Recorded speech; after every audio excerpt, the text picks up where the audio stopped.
Ashi mwana wanje kuntahurire mirimo orakore mirimo mwana wanje.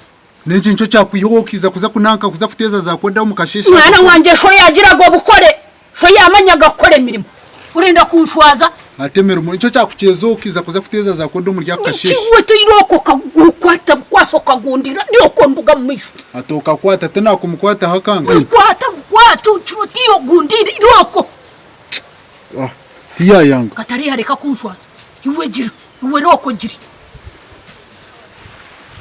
Sibire turuhire nyumwazi. Mwaruhashi mwaruha omuntu no oyino mukazi noruha. Reka kunshwazi we cana. Ade cyakwiho wawe ngo izeze kuza kuteza koda. Kandi we mwana katariho. Dukugaruke yoja. Yame bishikware yanga nyono ndamugirende. Yanga shiwe to yoko kamukwato kagundira yoko garuke mwana wotanshwaza. Tiya yanga. Yoko utanteganisa. Kandi utakagaruka kuteza koda. Iroko tawe ndagaruka ku iroko uze kujya. Deba rero.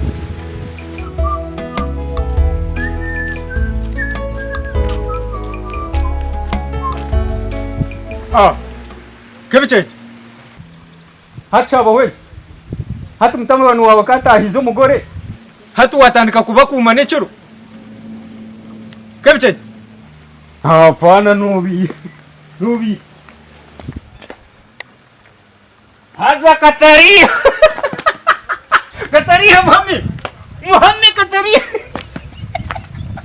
Ibu kebiche horror.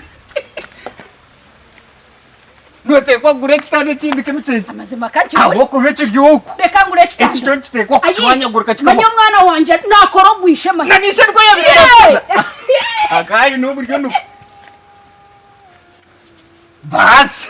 Ati yamma. Kale chito chawa. Atandika kubarejesha. Emyezi mwenda yawa huna barongo. Eje mko reina huroko.